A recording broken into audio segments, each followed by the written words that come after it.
Doni Nasser agenze mu kkomera. I doubt is the first man for this girl. Temuteekawo principle. Nemuteekawo ne Mpuuga. Ani presidential material. Oli ku YouTube channel agaliwo tuula kalira emboozi egwa makerenda. Abalaye nage atandikira kwemu mu bufu omu oba obulala. Abasiddi omusunsuzi erinnya eryange agaliwo omukutu kwe tuli olunaku olwaleero. This is the weekend show.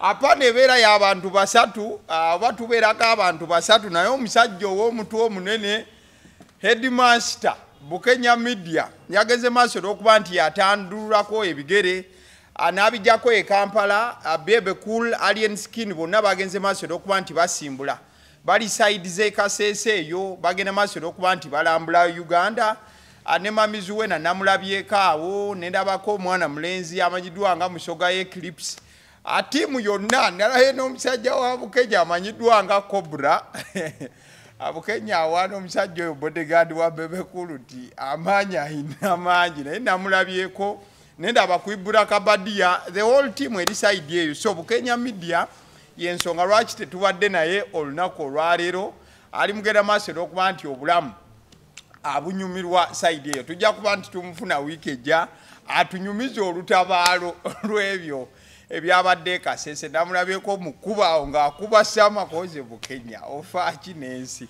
kale eno ye the weekend show tubeerawo olunaku olwa Saturday saawa zibeera 10 akawungeezi ate era n'olunaku olwe Sunday saawa zibeera 3 ez'okumakya nine Benito Mussolini mbuufu obwo ajja kubabuuzaako ebigambo tubigambe. Mbalamusizza nnyo mu linnya lya Mukama waffe Yesu Kristo. Nsanyuse nnyo okubeera wano omulundi omulala nate. Kibeera kya ssanyu nnyo kuba nti tubasanga ate nammwe ne mutusanga. Olwaleero bwetu bwe tulabise mbatadde. Nakulabye abantu abamu mwetwala speed ku TikTok awo bagenda olabe video ejjudde nga bakutwala kakuddewo tebamanyi nti buli nsalamu busala nalabye nga mwetwala akoze kale oba olowooza nze bulijjo mba twetwala n'abantu bange oluyita lusaago naye nga byo bityo kale abo tugenda mu wiki nga bwegenze maaso okuba nti etambula tujja kutandikira we yakomye tugende nga tutambula ate tudda eri emabega paka eri ku Mande oba paka lwe twaviira wano nabadde awo nendaba omukulu ow'ekitiibwa Mpuuga yagenze maaso n'okuba nti nno ayina amabago amapya oba amateeka amapya in fact ayagala gikwatako omukulu Mpuuga ayagala kwatako constitution ya ggwanga Uganda mu kugikwatako alina ebintu bingi byayagala okuba nti aleetawo ebimu ku byo ayagala kendeeza mu muwendo gw'ababaka mu parliament that is point 1 aga nti size y'ababaka esusa ayagala buli district ebenga ereeta ababaka babiri bokka si biri bw'ate gundi ne gundi biki kuba essaawa zino tuli babaka 529 if I'm not mistaken and I stand to be corrected we guba omuwendo gweyongerako kuba nkimanyi ogwantu tegukendera gulinnya kugenda wa mu maaso so tuli babaka 529 batagamba okusinzira ku mbalayi agenda basala paka ku bisatu osegeera ku tteeka lye yaleese that's point 1 point number 2 he is coming for the top office ew'omukulu aga nti ebisanja babijjawo gwali mwakanoza gwa 26 agamba nti ebisanja birina okukomawo term limits okusinzira ku ye kyakola ki kyaleeta n'ebirala bingi mu byo ayina embeera ya proportional eyokutunula proportional margin ayagala kutunulira bagala balonda baka abakyala nga batunulira proportion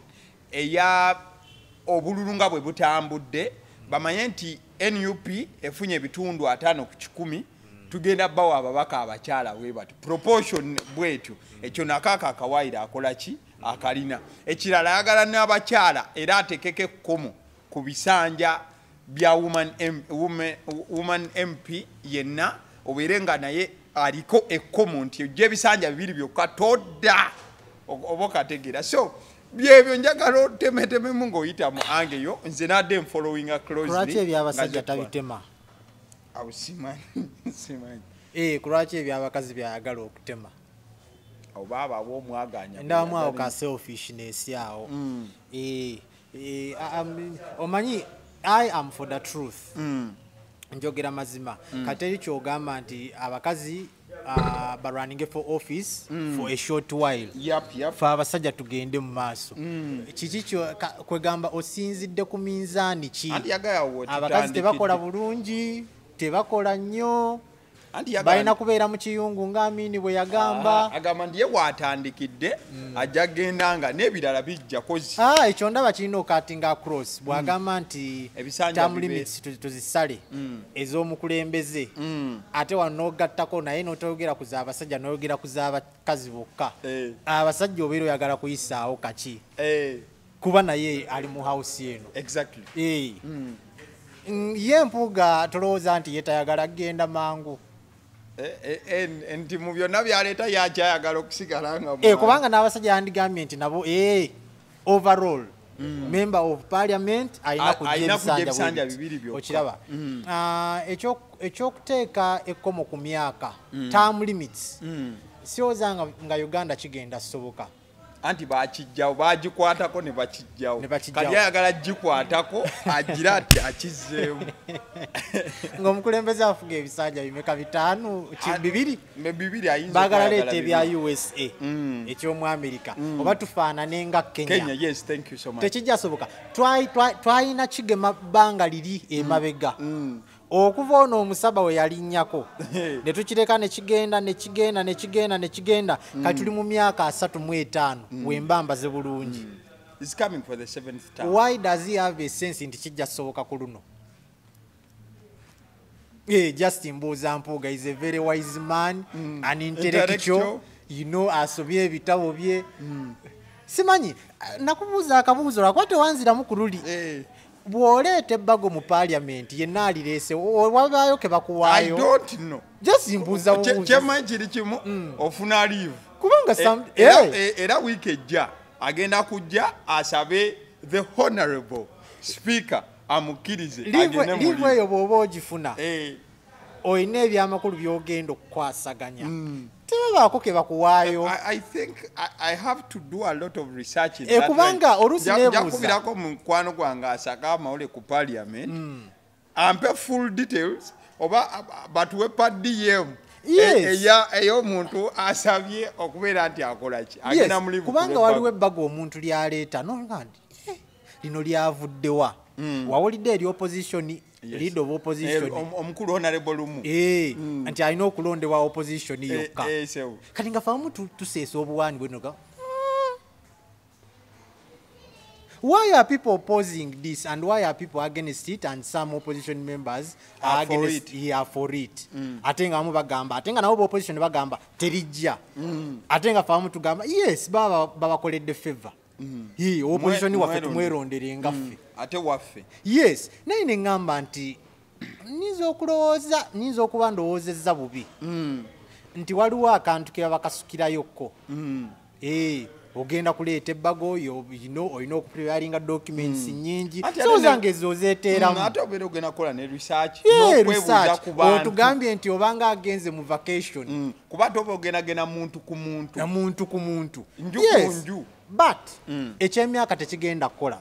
Ebintu ebisinga bw'otabigema aliya on ebintu ebisinga kibeera too late.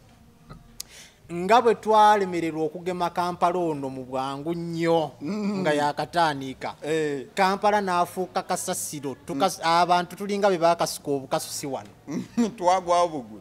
Pulaani ezitunula eno pulaani ezitunula eri abavugira piki ku pavement abakola ki singa twakigema eri. It would have been better.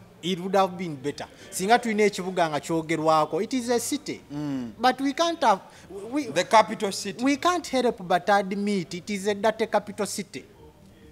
Ochiraba. It is a capital city. That is true. Of course basinza ku population. Naye olwokuba nti twakigema eri kakiba kizibu nnyo ogamba omuntu nti toteeka wano kasasiro wano toyimirirawo wano taxi tezipaakingawo wano tewabeera wano bitaala byebifugawo wano toyina kukola bwoti wano toyina kukola bwoti olwokuba tetwakigema eri especially government eno tenajja mu buyinza oba government eno yakatandika bwe twagaana okigema ali myaka 5 egisooka byayonone nga mubale 5 ejiddako nga mubale 5 ejiddako we are good at making laws but we are not good at following them nga tukoza amateeka wano manji kati ako kayagala okuleeta gwayogedde nti baali bakaleeseeko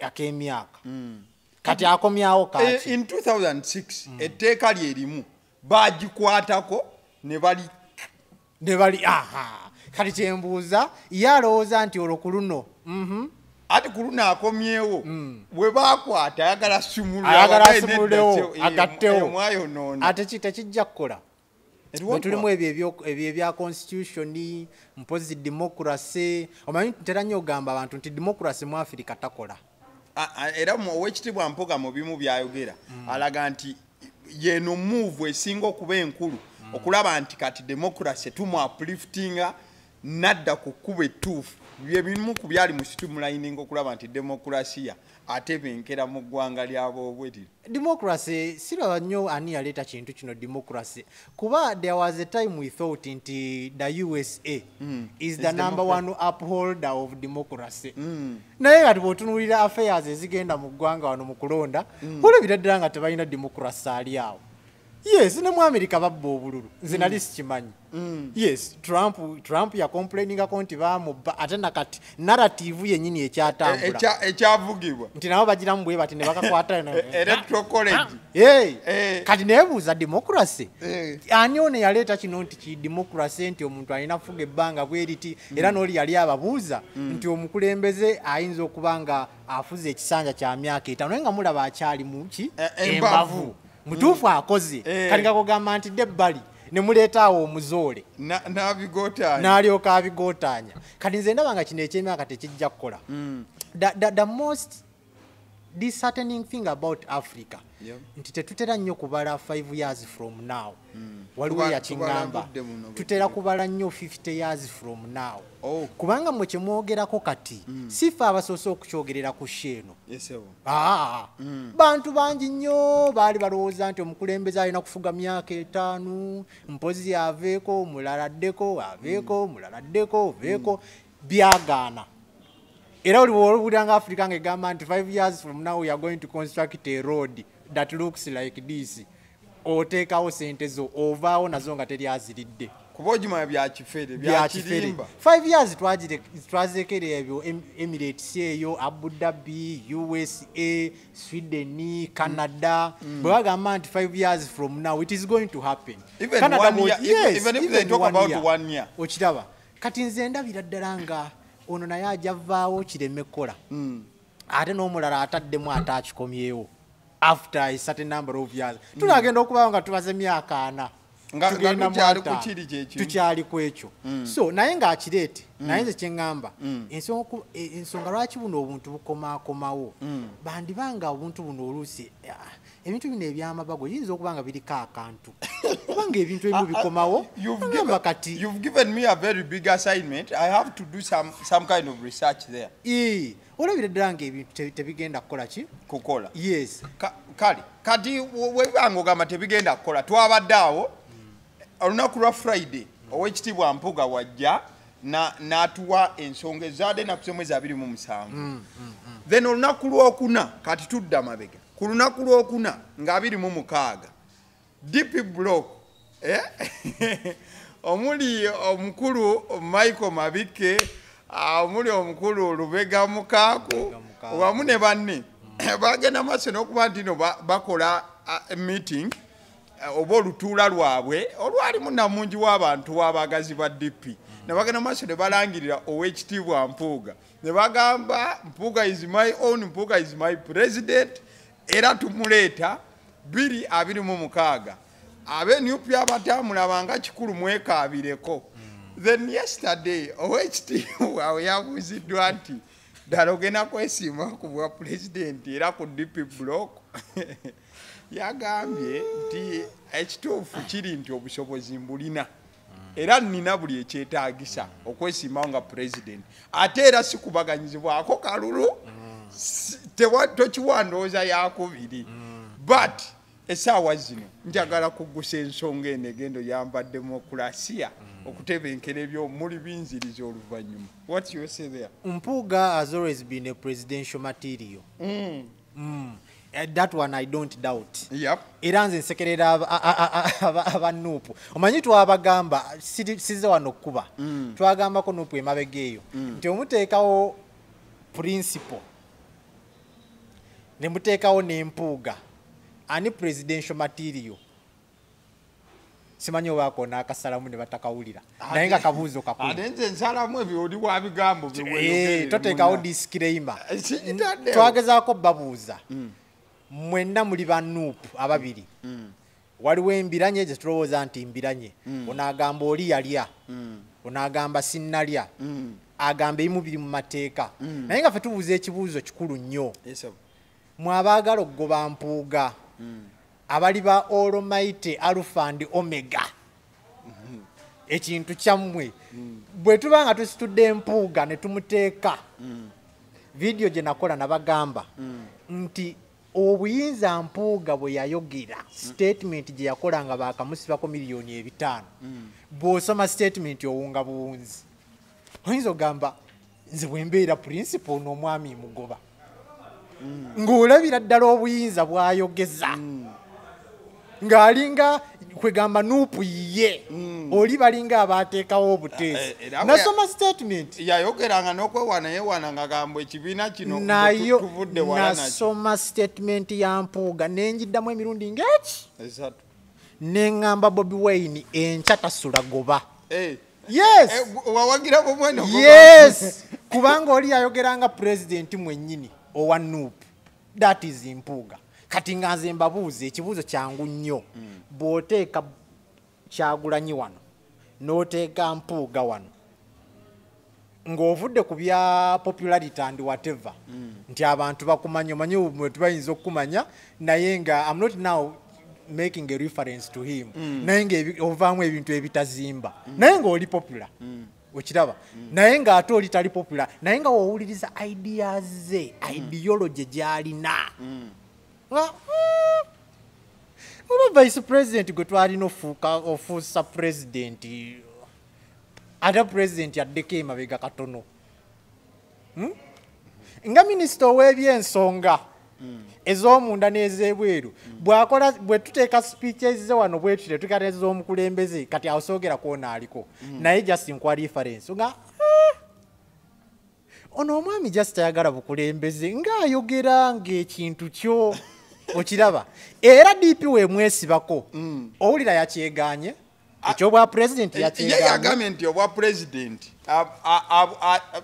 tainaamu doubt yonna yeewulira nti asobola wabula n'abagamba nedda temunteeka mu bintu byammwe nkyalina ebbago lyendese lyenkyagala okutambuza ate nga Mpuuga tayinza alekawo nuupu that I predict kubanga ag'omunkubo gagamba yali kw'omu ku ba founders kyova olaba that is how we are sat but these people anti nga ndi agali mu nkubo naye ate bamulagirawo ne bamugamba musajja baleeta ekifaananyi kiri olunaku lwe yajja ne bamuwaka ne babuuza gwe yatandika ekibiina ate obeera otya mu kifaananyi ng'oweereddwa kaadi anti kati naffe tubuuza ekibuuzo lwaki tannagobwa kubanga ojjukira bulungi abantu abaava mu DP block okujja kwenyu because bajjira mu alliance ya people power bava ali DP block ne bajja mu alliance ya people power then ne basalira ddala ne badda eno Nambooze yennyini Mukaaku oyo Mathias Mpuuga waliwo gayi bamutaka sajja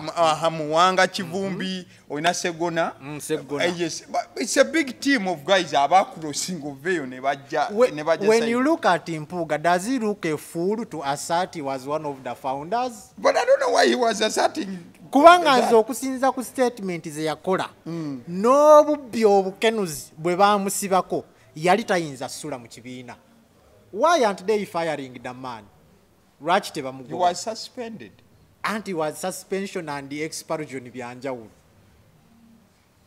bw'obeera founder tomala gangoba mu kibiina yandibanga Mpuuga ali ku katuufu kyobola batayinza kukkiriza genda mu DP ekintu kyotaaniise ng'obadde okiriko ate oli tayinza kuubawuba naga janguka eno era obagamba sanyuse nnyo naye nina ab'okusisinkana nina ebyamakulu eno ebyokkolako tayinza alekawo Nuupu bamugobe enkya tulabe oba anaagenda kuba nze nali nkirinze kuba nze nasoma statement ze nasoma statement ze nemanya nti this man cannot talk to a president like this obuyinza obuli awo ninga Bobi Wine chase this man away in the morning at 6 a.m. Goba mugobe tekayo statement nti agobeddwa atolooza nkeera ku machanga ate yagenze ng'akyaliwo akyayambala tayi ya red akyayogera ng'owa Nuupu he could be one of the founders naye bano aba DP baleme kutwesibako kuba situjja kgenda gye twava wano ewali omulamwana wa Nuupu so gogamba nti asigale wano asigale eno naye ng'ekyoba omukulembeze tannaba kyegaana kale thank you away from there kati wetuvaako kuside y'ebyobufuzi then tukomewo keno mu entertainment awiiki eno mwana mulenzi amanyiddwa nga Don Nasser. I don't know if you've been following up.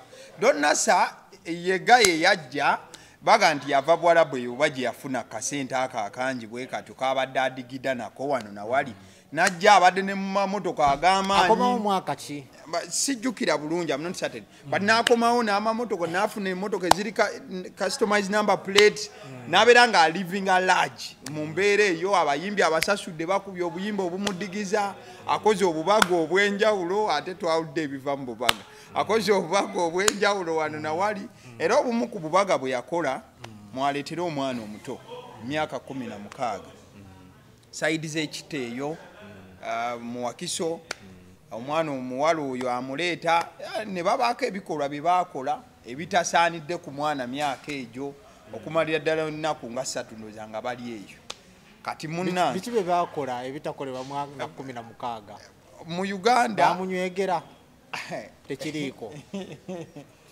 kubanga okunywegera tekiswaza kyogera wano okujja nga oli owe kamera atugamba nti kiswaza baakola ebikolwa ebyensonyi tugende n'ekyo so mukulu naye ng'abikola n'omwana atanneetuuka kati abazadde bwe babuulira ku nsonga eyo era omanyi bulungi omuzadde waaba awulidde ekifaananako bwekito so omuzadde we yakiwulira ne bagamba omuvubuka oyo katumufune Don Nasser. Don Nasser yabawulira bo tebannamuwulira paka Kenya osegeera bagenda omunoonya mu Uganda nga kaweddemu dda so nga omanyi intelligence yaffe weeri ddala neekola kyonna kye yakola okakana nga mwana mulenzi bamugombyemu obwala bamufuna wiiki ewedde weekend eyewedde era mande n'agenda maaso okubanga asimbibwa maaso g'omulamuzi emisango mulimu sexual exploitation of a minor nemirala aggravated what simanyi lulimi lw'amateeka I stand to be corrected so mwana mulenzi bwatyo n'agombebwamu obwala yasindikiddwa kwa alimanda era yabadde n'omuwala omulala amanyiddwa nga Promise Gatete yeye Nasser Nduhukire amanya amatuufu mwana mulenzi Don Nasser so bagenze maaso n'okubanga basindikibwa baligenda maaso n'okubanga bakomeza in fact omulamuzi teyakkiriza kubawuliriza yadde ki yabasomedde busomezo olw'ensonga yabagambye this is a capital offense awe tuli njagala bantu mmwe muddeyo ku Twitter oba app yonna gy'okozesa weetegereze video ya Don Nasser ng'ali n'omwana ono ow'emyaka 16 bw'ogambye nga batudde mu ntebe ng'eri mu background nako boolaba awo sooka ogyewo byonna bye byogeddwa ebikoleddwa just genda ku video eyo I watched the video abruptly nengamba ono omwana tayinza kuba myaka 16 don't examine stuff in such a way no offense I'm not offending anyone naye omanyize namutunuulidde nnyo nenga ono omwana tayinza kubanga wa myaka 16 omanyi we need to start addressing issues that are supposed to be addressed we need to start addressing the real cause ensonga evaawa the moment we start aiming emuleesire n'okwata emundu n'okuba buli wamu kubanga Don Nasser agenze mu kkomera I doubt is the first man for this girl bwe ntunuulira omwana bwe nti nemutunira bwenti engeri gy'abadde reactinga mu video eyo. This is not the first man. Katulina okwebuuza gw'omuzadde nga sinnayogera n'abazadde as a general public y'abazadde. Omuzadde mwennyini mwana ono weebuuze omwana wakula bukuzi oba omukuza. Waliwo enjawulo. There are so many kids that are just growing up but they were not raised. Tebakuzibwa. Mbulaba nnyo obwana eyo buli ku TikTok bukola challenge. You know, they are really minors. Obulabirawo nga they are minors. Ate omanyi apps zaffe zino tezisaba IDs mti oba kinewo bantu badde nga bazisaba. You always have a way of maneuvering around n'obiyitako. Naye ng'olabira ddala obwana obukola challenge bwe bwekwatirira mu busizi empozi lipusitiki lipuba mu kyapambalasi ne mu busitula obukoowe kwegamba n'otunulira omwana ogamba where are the parents to these kids? Abazadde baliwa? Kubanga ngenda buuza omuzadde ono omwana wo byakola n'engeri gya reactingamu mu videos. Were are you doing the same things at age 16? Tubuulire. Wali okola ki ku myaka egyo? Kubanza omwana namutunulidde nemukubamu ebituli neŋŋamba nti tukyagenda mu maaso n'okunenya abasajja. Abasajja obwenzi. Abasajja amaaso agatawummula. Abasajja abaluvu. Engalo ezitawummula. But we are not addressing the same issue. Kubanga gw'oli muyimbi okomplaininze nti bankutte ku kabina. Juliana tetunnamukwata ku kabina. Rema tetunnamukwata ku kabina. Mariam Ndagire emyaka egyo gyonna gy'amaze ng'ayimba tetunnamukwata ku kabina. Why are we touching your kabina? Lwaki gwe gwe tukwata akabina? Do these people ever examine themselves? Muzadde gwe, are you going to take time to examine your kid? Kubanga gogamba myaka 16, is she doing the things that a 16-year-old girl is supposed to be doing? Era bw'ogamba nti oli yali bweru omwana oyo yamusinkana physically oba yamusinkana ku social media, because if amasimu agali smart, we didn't have access to smartphones at this age. But there are so many kids dancing around, showing their bed or whatever, balaga, twerking and so on. So we need to address the core issue. Omuzadde abaana bo bakula bukuzi oba obakuza. Are you raising them or they are just growing up? Kubanga ne Denzel Washington abuuza ekibuuzo nti twalina omukisa naffe okubeera mu kkomera ku myaka 15 tetwagendayo. Lwaki? Twalina taata, twalina ne maama. Twandibanga twava mu maka agaawukanye, divorced, broken marriages. Naye ng'era taata ayitirawo, wasomye otya? Wasomye otya? Leeta wano mikwano gyo be baani? Asigala obuvunanyizibwa abutwala. Yes, obuvunanyizibwa abutwala. Kubanga gw'ogenda kusiba oli naye si yasembyeyo ate era si yasoose. Nze omwana namulabe ne manya nga Doni just gwe bakwatidde mu kituli, naye kana akaana kandibaamu engalogalo amaaso. She looks desperate for men. Yes, she looks desperate for men. No offense, nze nkyogedde. Omuzadde yenna issue eyo tulina ogiremerako nnyo nga tonnajjawo kibi ojeewo oyo aleeta ekyo ekibi, kubanga oli omukutte anywa omwenge atamiira nnyo, naye gw'omwenge okyaguleseewo wennyini wasobola okugusanga. Kale ekyo kyenalabyemu. Yes, the kid is 16. Nze I'm looking at the kid. Omanyi abakazi bakola nnyo zino mistake. Kuba abo bakazi tebategeera basajja. Gwe totegeera musajja. Era obeereyo nga weebuuza omusajja akola kikukaana akawala akato. Gwe tokimanyi. Amaaso gaffe gakola ngerigeri. Okusinziira ku neeyisaayo gwe gye weeyisaamu ng'omwana. Yes, kubanga abaana gye bali at the same age as this girl tetunnabakwatako, tetunnabakola bye tukola balala.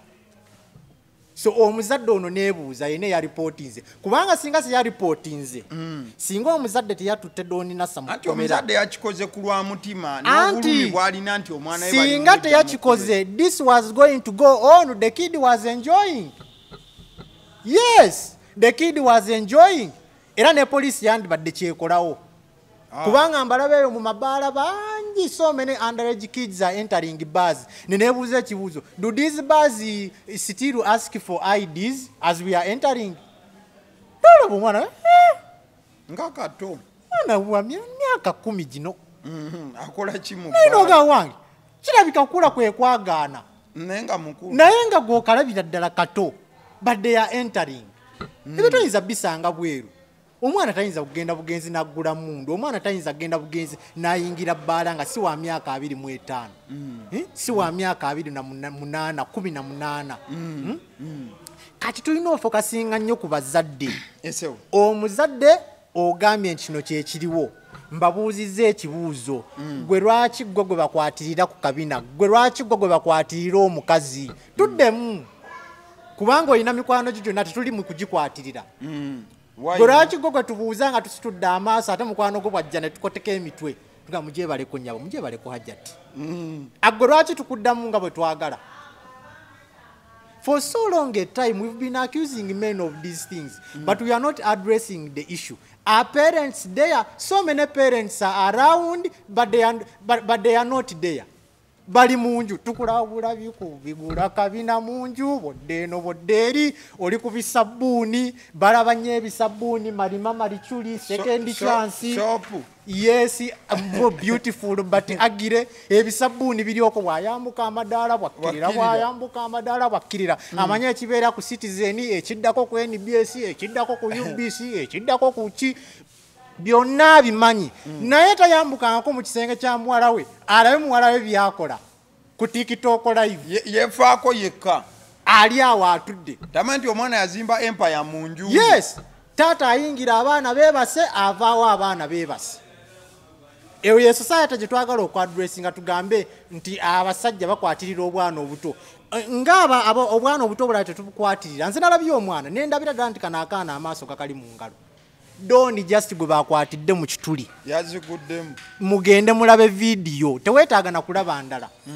Nendabira ddala she was enjoying life. It means I'm still emphasizing the point nti zinga abazadde tebalipotinze tewali kyandibaddewo ate ne police yabadde emunoonya. The girl was going to enjoy life and money. Girls of these days after material things. Anti naye kati abakulu muina protecting abaana abo sibakozesa bikolwa bwe. Omwana ono ku bintu byakola n'engeri gy'amonzoola amaaso bw'ati nga tunula eri bwe yeekomberera otumwa. You can't ask this girl whether she's 15, 16 or 18. Yes, I'm not advocating for it. Naye nze abazadde mbabuuza bw'omwana wo byakola ku myaka 15 gwe bye wali okola ku myaka egyo. Mutubuulire era essimu wagifuna ku myaka emeka era biki bye wali olaba era bazadde bo bakukkiriza okubeera n'essimu eyo ku myaka egyo gye wagirina. Mutubuulire gyowereddemu ow'essimu. Yes, abaana they are hanging out with the celebrities. These are people you can't trust. Doni Nasser is a celebrity. Yes, these are people you can't just trust. Naye omwana wo n'akugamba nti mbadde ndi ne Juliana Kanyomozi ogamba weera ndigu nabadde ne Nandujja. Yes, tubyogere nga bwe biri because I'm not here to impress people. Ate waliwo kye bagenda okumpa babuuzo baaliwo kye bagenda okumpa we n'abasanyusa. Naye omwana wo akugamba nze ndi mu good life. You have to take care. I hang out with Weasel. I hang out with Chameleon. Tubyogere nga bwe biri kuba kati campus bwezityo bwe ziri. Omwana wa fuluma buli lunaku ali mu kundi show. Amutiimu Spice Diana. How? Spice Diana videos zo zirabe yeesabira abasajja ku stage n'abeenyigira oba ne bamwenyigira. Kati gw'otugamba nti omwana wa ali ne baserebu. Kati omuzadde atubuulire. Otutte oli mu kkomera naye yasembyeyo. Take your time. Otunuulire omwana wo kuba bino byenjogera oyinza obutalaba video naye bw'oba ogirabye. Take your time otunuulire omwana wo gwenjogerako gwe ugamba nti wa myaka 16. Olabe byakola and how she behaves. ojja kujjawo aleese obuzibu ojja kujjawo akoze ekikyamu naye ng'ono aleese eyamuleetedde ebizibu ye ate akyali mu mbeera ze zimu. She's still doing the same thing. So many girls are on TikTok. You can't really get into that foolishness of asking for age according to how she's behaving. Was baby Gloria doing these things at that age? 16? No. She's now more than 18. Is she still doing the same things? She even graduated recently. Amutubulira gwaki mwana wo Doni Nasser gwe yabadde naye. Yamusanga wa? Yamusanga wa? Asooka atubulira kuba ogambye nti yalinga bweru. Yamusanga wa? Era ku mwana engeri gye yeeyisa bw'atyo yali alina okubuuza emyaka. Obwana buto nnyo empisa za kikulu. Empisa za kikulu kati ate ffe tudde mu myaka. Kati nze njogera naffe abasajja kuba ffe tuli basajja twemanyi. Oyogera ku lwaba Doni Nasser. Ffe abasajja twemanyi amaaso gaffe gakola gatya. Chobola watu cha complaining nnyo ku bwenzi bwaffe naye tona studying psychology y'abasajja ekola etya. Ekola etya. Olina omukozi ayambala bw'atyo. Buli kaseera obeera mu t-shirt kya birthday run. Wewe buuba mu nju buli kaseera oli mu maganduula. Ate omukozi watuleetera juice ayambala buli bujuice. Juice. Kalale bw'otusanga mu kisenge naye ate n'otandika okwekaabya obuziga. Why are you crying, woman? Don't you see? Tolaba naawe tunula. Tunula gw'onsanze naye. Weetunuulire. Agendeko mu ndabirwamu yeetunuulire. That is the psychology of men. We don't give a damn oba wa myaka 16. The question is, emyaka 16 ebyo alina okukola? Saabazadde tweddeko. Kale, thank you so much. Kale, away from there, tugenda batuyingira entertainment bwetuvaayo bwetutagala bwetuddako eno mu politics bwetuddamu bwetutyo just omuntu omukuumira in check. Twabadde tuli awo mutaayi wange nga tulaba General Muhoozi Kainerugaba ng'ava mu presidential race yabagambye 2026 tagenda kujja n'agamba atukwasizza the father atuddemu the 7th term. Muhoozi yagaye nti ye kati abinnyuse tagenda kujja. In fact n'agamba n'aba PLU ekisinde ekibaddewo eyo naga oba mwagala okwesiba mugende munoye gye mwesibira oba mugenda mwera nale muyiyo nze sigenda kubijjamu bino ebyo. What could be behind that? Are you shocked? Akati kankubuuza a genuine question. Are you shocked nti akivuddemu? I was surprised because of one thing. Abasajja batadde amaanyi mu PLU. Gwe tolabye gw'omanya abantu abalidde emmere ku PLU omaye PLU buli gye badde eraga nga ssala ku ssala. Omaye abayimbi be balabyeko lwa PLU ku bwereere. Balamu ataddemu ekintu kati honorable minister. Amaanyi g'ataddemu waliwo gayoyo omulala era naye ayagala ndowooza bwa honorable Samuel babadde bapushe Frank Gashumba bonna babadde bapika ekintu. So omusajja yakedde n'agamba nti Wolan nze I was surprised. Ensonga za Muhoozi saagala kuziremerako nnyo but I wasn't surprised. Saakirabe ne ngamba nze nali nkimanyi kuva dda ne ngamba kati President Museveni akyaliwo ate gwe omwana ogye tekisoboka until we see a statement from President Museveni. Nti gwe ne wojja mpozi ndi mukwano gwe nnyo. Statement about what? Nti sigenda kwesimba wali okiwulidde. Byonna just babeera mu katemba kuzannyamu. Nze tekyanshokinga nnyo nenga why are people shocked? Why are people sharing this tweet? It's a normal tweet. Usual tweet. It's a normal tweet. Nze nali mmanyi nti Museveni ye president. Kiki ekigenda omulemesa mulwadde? Yafudde? Ewaali? Kati ate lwaki ava mu era lwaki yeesimbawo nga yali mu kibiina kirala ate nga mutabani we naye ali mu kibiina kirala? Olaba nga kikola sensi? Kubanga muddeyo ku tweet za Muhoozi nga apraisinga kitaawe kati ate amwesimbeko. Isn't it? Nagambye kino kinyini era kyebalina okukola tetagenda kwesimbawo musaba akyaliko owulira ddala ebirowoozo bye n'amaanyi mumusuubira abiri Malaysia nakkirira ennyonyi bw'ati n'agamba ndi Amsterdam mumusuubira Amsterdam nakka ennyonyi bw'ati ndi USA mumusuubira USA nakka ennyonyi bw'ati nakyaliddeko ab'e Mozambique ndi Mozambique obeera omusuubira eno he's always on the road like an artist touring in the USA kati ate gogambe nti ate mutabani wa mwesimbeko amwesimbeko nga balina ekintu kyabwe kyabagamba nti mu linnya ly'omwana lya taata n'omwana n'omwoyo mutukuvu omwana yali avuddeko ddi mu kitaawe tubulire Yesu lwe yavaako mu kitaawe mwoyo mutukuvu yali yeeganye Yesu kubanga amadaala bwe gato bwe gatambula Trinity bali aba busatu kale ate gogambe nti ate ngenda kwesimbawo hawo era musaba yali akyogeddeko oyo ye mutabanyi we twiti azikolanga bw'ayagala abadde akola nnyo twiti ng'azikola nnyo n'eri eyali mpozi President Museveni gye yeetondera yokka gye yaddamu yokka ey'Ekenya yeyokka naye ng'akuleetinza twiti nnyingi n'aprayizinga n'abawala ng'alina omukyala no one has come out to say please General please ezo za twiti kati eno lwaki ebatiisanga eggwanga General Muhoozi yesimbawo ng'ani ng'ate taata we waali tekisoboka kuyitamu kati statement gye yakoze ntagenda kwesimbawo tinze teyankanze kubanga nali nkimanyi is usual nali nkimanyi tagenda kwesimbawo. In that line, he put a foot wrong.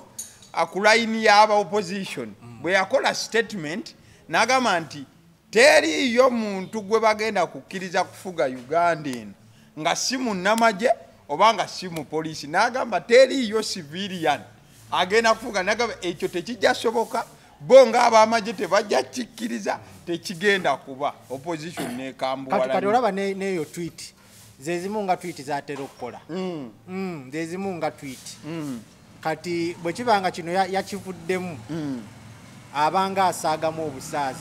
Why is that statement a serious statement? You see, I've seen opposition. No, Auntie, I've seen opposition reacting so much. Opposition bagamba this is treason.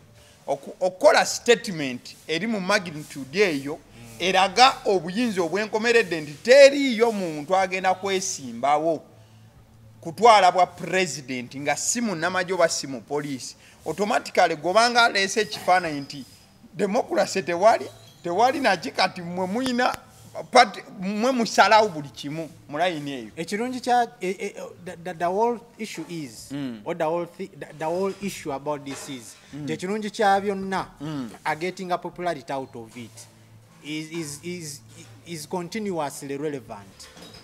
Kyenva ngambye nti buli we mumuwa obudde ku tweet zakola kati ogamba nti teri civilian agenda kwesimbawo n'ekyo ogamba nti ngenda kwesimbawo kiriwo ekizito kino kyekizito kati waba asobola okwegaana kino ekizito. Why is this a serious statement? But it is a serious statement because of one thing. Oli tuogera ku CDF wa gwanga. Chief of Defense Forces n'agamba buli omu akimanyi mwe bamwana yingi sima muntu wa wansi togenda kujja wano kukwata ku president. Buli omu akimanyi we yagamba nti asobola okuwamba Kenya yali agenda kikola. Anti kati nkubalira the interest of statements zaakoze yali agenda kikola yali tasobola kikola. You know waliwo kye tuyite okubuilding a cloud around you to be relevant. Musajja akyaliwo musajja akyaliwo buli kaseera agamba my soldiers. That relevance kati temutwala nnyo tweets kubanga sisirowooza nti ekyagamba nti bagenda kukkiriza civilian kwesimbawo kutwala bwa kifo okwesimbawo kwajja kwesimbawo naye tagenda kukkirizibwa bwa president kufuga mu ggwanga tagenda kukkirizibwa kufuga nga bwe kyali kikoze ddi. Mbuuliraayo ba president abajaasi mbuuliraayo bana anti kati Uganda osobola okubuuza aba president anti kati kyekyo eyo kyengambye statement anti kati ku Uganda kiba Binayisa yali munnamagye anti kati agamba kati right now anti kati kyekyo njogerako dadde era musajja munna nengamba ebyo just ayogera just for kwegamba waliwo statement zokeera kati nange waliwo bwenkeera bwemba njagala kubeera relevant mu society emanyi byenyinza okwogera nebyo talina kwogera nina bwemba nga njagala likes na following abantu bambeereko nnyo am the talk of the town waliwo ebintu byensobola okwogera nti nze nzikiriza kigenda beerawo civilian okudda kubanga kyali kibaddeko kemabega era ne wano wetuli mu mirembe gino ekirimu kisobola okubeerawo okujjako nga they have to keep the same momentum nga bagamba nti abajaasi bagenda menga sure nti buli kalulu bakaba in favor of their kubanga ffe tukimanyi abajaasi abasinga